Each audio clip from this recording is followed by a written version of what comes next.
Hi, I'm Andy Lange and this is the Oceans Project. This week's episode is all about Cristina Zenato. So in case you don't know who that is, you're really in for a treat. She's one of the most experienced shark handlers in the world, and she's probably best known for removing shark hooks from the mouths of her sharks. But this is really just one side of Cristina, and there's so much more to her. But why not find out for yourself? Let's roll the intro. This is the Oceans Project. We are passionate about sharks, marine protection and restoration, and we hope that by watching our adventures, you will start sharing our passion too, and learn why we all need to do our part if we want to save our planet.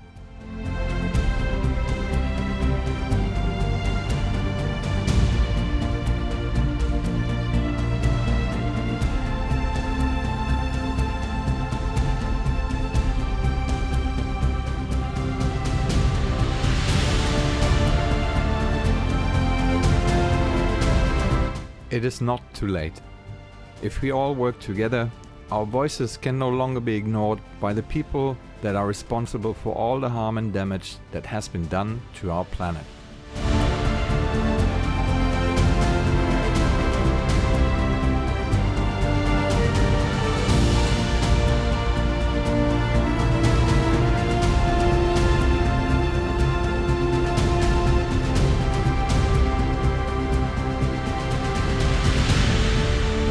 Like Jane Goodall once said, you cannot get through a single day without having an impact on the world around you.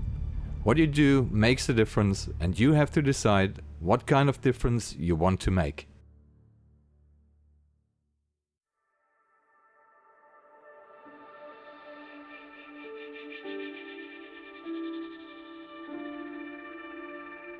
I had the pleasure of getting to spend some time with Cristina Zenato and her partner Kewin Lorenzen in the Bahamas.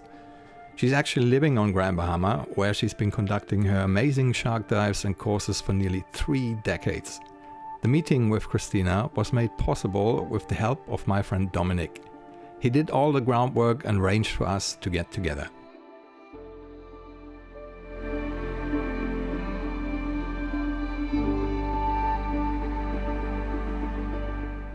It has been a great opportunity to film Cristina Zenato, which is thanks to her huge friend Chiara Galangal. I have been following Cristina Zenato for years and I have a great respect for her work. She has shown us that with the necessary precaution and respect, one eventually could approach a misunderstood wild animal like the shark.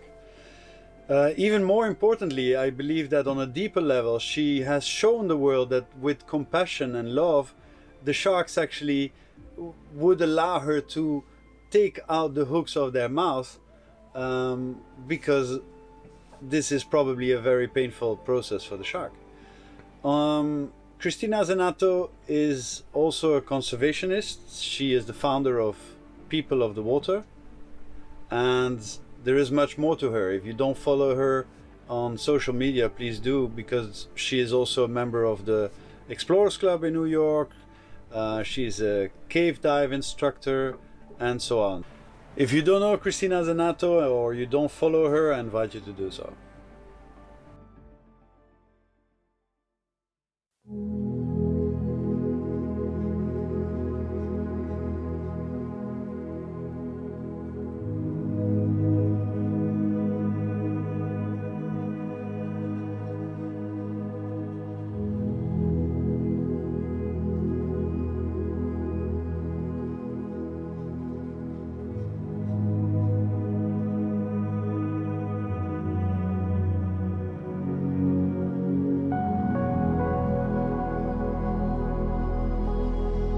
So, Christina, thank you for doing an interview with us. I think for me personally and for a lot of viewers, I think it's quite interesting to see where you got your passion from for sharks. And what can you tell us about that? Well, my passion comes from my family. My mom and my dad come from the oceans and they always took me to the ocean. So I grew up always with my fins and mask and being able to go in the water. Specifically the passion for sharks, I think, comes from One, the fact that I was born when Jaws came out, so I call myself a Jaws daughter. Yeah. And with that came though the education of my mom and dad telling me that sharks are not monsters, they're actually animals that swimming in the ocean. And with my dad experience, it was a fact that actually it would be so rare to see sharks. And so I grew up with this childhood dream of becoming an underwater scuba ranger who would roam the oceans and tell the divers what to do and what not to do, and would have sharks for friends.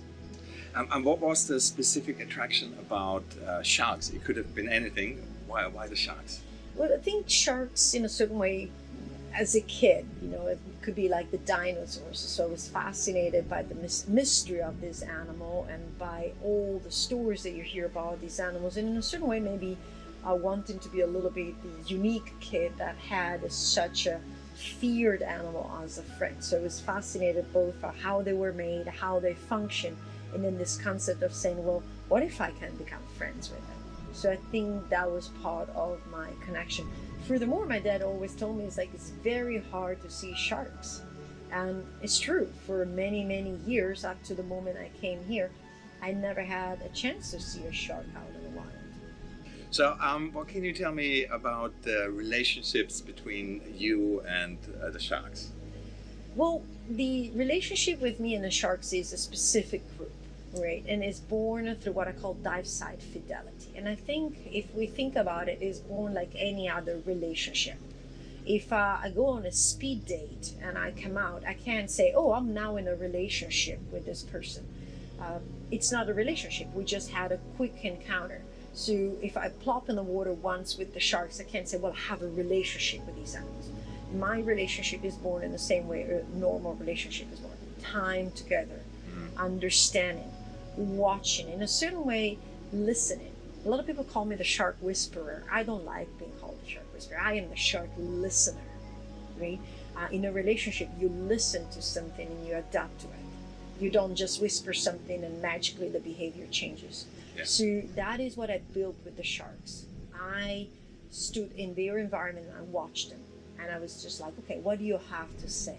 And so it's built through time, it's built through repetition, and then ultimately it's built through trust and understanding. Yesterday we've done such a beautiful dive together, and we were all lucky to get introduced to some of the sharks.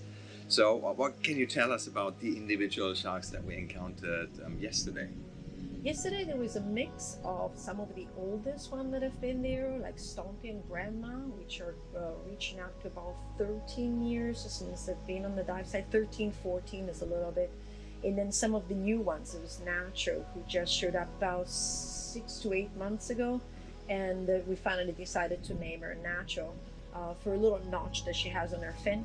And so you saw a mix of more of the resident ones and some of the new ones. There was also a couple of new girls, like smaller girls that we'd never seen before. There's always a coming and going. And you experience quite very much the proximity of the sharks that know me and I know them. And as a matter of fact, I was launching names and giving hand signals about their names, as well as the maybe a little bit more distance from some of the new ones. And we were swimming with Caribbean reef sharks, and there was a little nurse shark. His name is Nugget. He's a boy, and he's been there for quite some time as well. Now we also had one of the sharks that had a fish hook attached. Can we remove a fish hook? Is that even possible? I do remove hooks from my sharks. I actually, when I have the right gear and the right protection with my chain suit, I do attract the sharks to remove their hooks. And as a matter of fact, the day before yesterday, I removed like one big hook out of Hook. Her name is Hook because of dorsal fin. But yes, it is possible. What I try to tell people is two things. Please don't try to go ahead and remove hooks from any sharks you see swimming around. The same way I would not just jump in the water and trying to remove a hook from a random shark. The way I remove hooks is again through that relationship with the animals. The removal of the hook is both a personal thing, like I want to improve the health and situation of that specific shark the same way I would remove a thorn out of my dog's paw. And with time, I did not realize this at first, it has become a symbolic basically message for people. So I have a lot of people emailing me and saying, I want to help sharks. I want to help you remove hooks. And I usually say, I have them hooked now. And I say, no, you don't need to remove hooks to help sharks. Here's the list of things that you can do to remove sharks. You can help with your safe seafood choices. You can help with reducing your pollution. You can help by doing beach cleanups. You can help by doing participating in environmental projects. You can help understanding and then explaining this to other people, how everything is so vitally interconnected. I mean, what would be your message when it comes to shark protection? How do we get out of the current situation with shark finning and everything that's going on? Sharks are a fundamental part of the food chain in the ocean. Whether we like them or not, whether we're afraid of them or not, fascinated or not, we need sharks. Sharks are cleaners, sharks are apex predators, sharks keep in balance not only the health of the reef through basically the elimination of sick and dead and disease, but they also help with the distribution. So they also have an effect laterally, right? The sharks will monitor how many grazers, for example, there are. So if I eliminate the sharks, I may actually increase the amount of predators that eat on the grazers. Then there's no grazers, then we're going to have an algae bloom, which will affect, for example, the conch and the lobsters and the sea urchins. And we don't even realize how complex this web is, right? So we need sharks, and that is the first thing. The second thing I tell people is we need to step away from the shark word and just thinking one size fit all. And maybe the next time we hear sharks is actually Google or use something and say, how many species of sharks are out there? Does the general public really know that the smallest species of sharks is the size of a pen? Does the general public know that the biggest size of a shark is actually the biggest fish in the ocean, and it's a whale shark and it feeds like a whale, so it's a plankton feeder, it's a filter feeder. And so understand the variety that we have, how complex their position is, how very little we know, and maybe appreciate a little bit more what they're doing for us. Because at the end of the day, the life on this planet, this little blue marble as it's been defined, is dependent on that 71% of the ocean surface. And those oceans are dependent on the life that is in them, but it's also dependent on the life that is around them. So the rivers, the coastal developments, the estuaries, the mangroves. So no matter where you live, your life is connected to the ocean, and no matter what you do, it will eventually affect the oceans and come back. I sometimes say, if you damage, pollute, discard, sooner or later it will come back to you either through your drinking water or through the food on your plate. Right. So you truly believe that education will be the key in protection? Yes, I'm a very firm believer in the Baba Diom quote, and the fact that we only love, what we understand. We only protect what we love. We only love what we understand. We only understand what we're taught. So education for ourselves, and education for the others. My 3 words by which I go is exploration, education, conservation. And I do believe we are all explorers at heart. Otherwise, human race wouldn't be where we are. But we need to explore what we don't know, as well as sometimes what we know. We need to question what we hear. We need to say, is that really true? Is it that all I can hear about sharks? Is that the truth, or is just a hearsay? So explore, right, the unknown and explore the known, and maybe very fascinating when it shows you. Then educate yourself. So educate yourself about this exploration that you've done, so that you can educate others. And then only when you're educated and when others are educated, you can go into protecting, into conservation. The important part is, how do we deliver this message?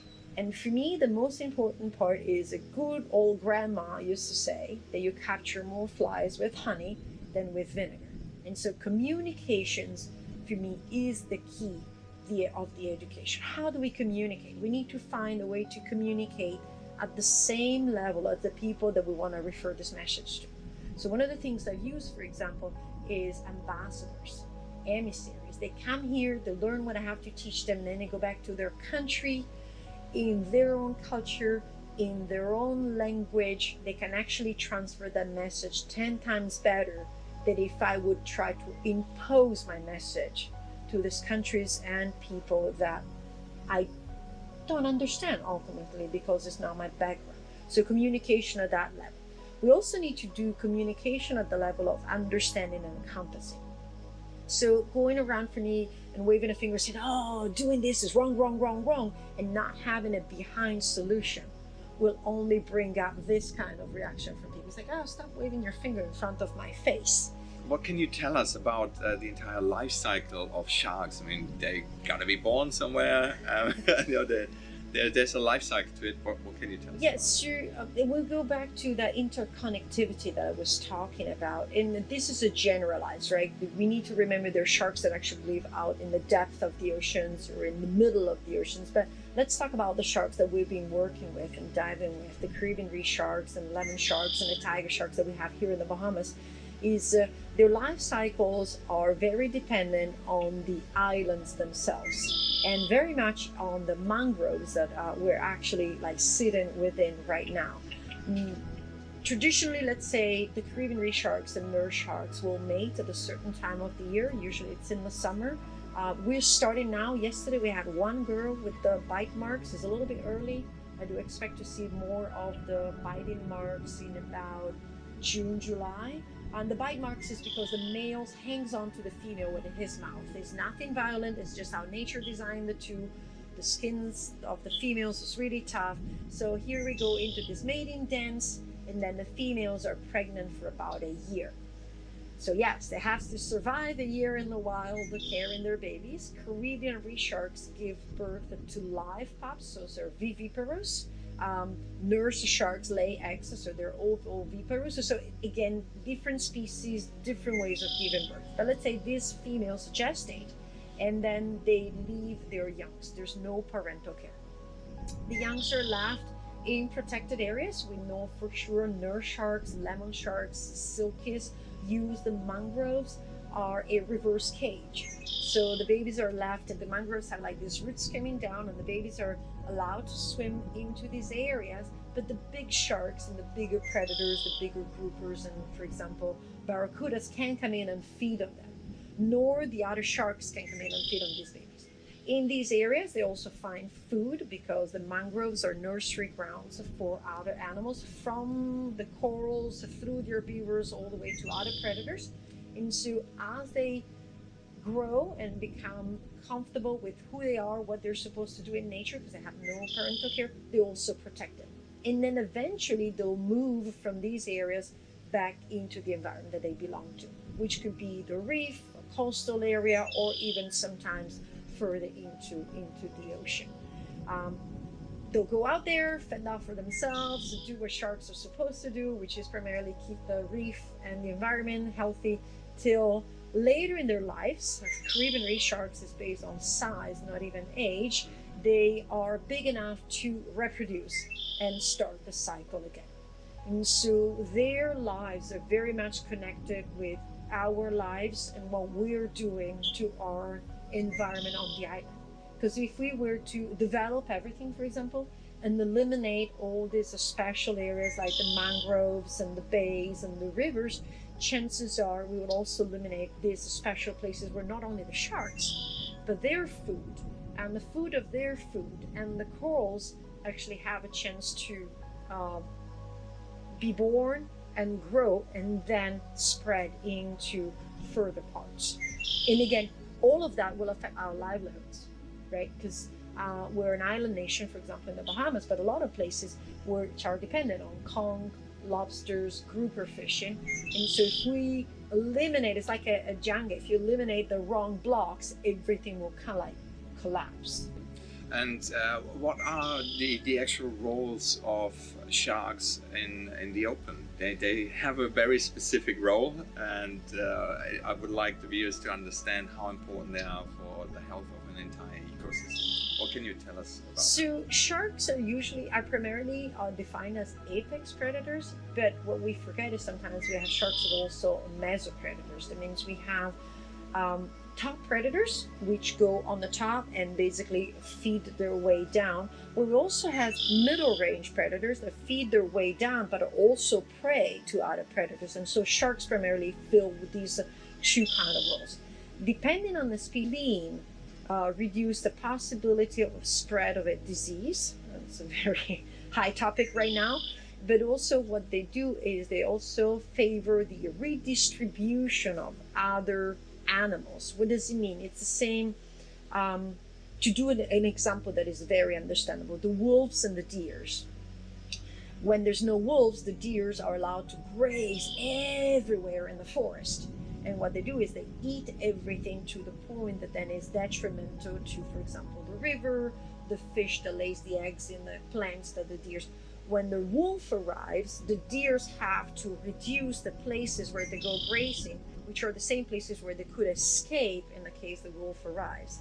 And so that reduces the capability of the deers to grazing everywhere and destroying everything. So the sharks do the same thing. They monitor the redistribution of the animals that are below them as a prey, reducing what could be like an overall too negative impact over a wide area if those animals will go uncharted and unregulated, basically. Yeah. And worst case scenario, if we go really stupid as a race and we fish out all the sharks and remove them from all the reefs in the world and all the oceans, what would happen? Well, that's the thing, we don't know. And that is the most dangerous thing, because we have, I think, a fraction of an idea of that might happen. We have some little glimpses of it here and there in a few pockets in the world. But I think it would be absolutely disastrous, because once they're gone and then we start seeing the consequences, it's too late to go back. My key message is to believe in the power of one. Sometimes as an individual, we sit there and we think, well, what I do will not make a difference. But the fact is, what I do will not make a difference. Said 8 billion people actually will make a difference. So if we do believe that my actions have a consequence and my action can inspire others to do that, all I have to do is to cast the first stone, and then what it's going to do is create a ripple effect. So believe in your power to make a difference. No matter how small the change that you think you're doing, it is a change. And one small change is better than no big change. In our next episode, we show you the shark dive we did with Christina and Kevin. Find out what happened to us and see how the sharks reacted to our presence in their territory.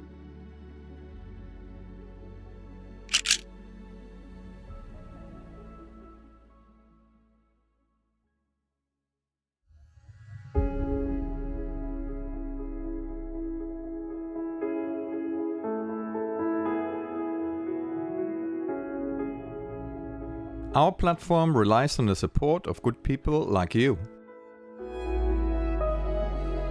If you feel that we are doing the right thing and you like what we do, then please subscribe to our YouTube channel, click the like button and hit the bell icon so you won't miss any of our episodes.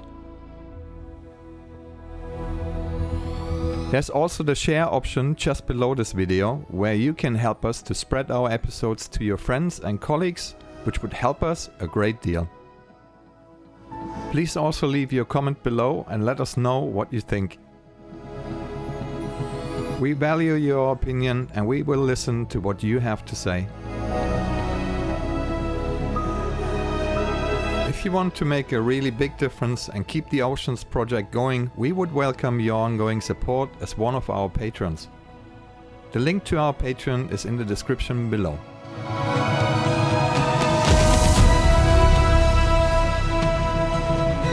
As a Patreon member, you will be able to suggest new projects, and all members can vote on the topics and projects they would like to see us doing in the future.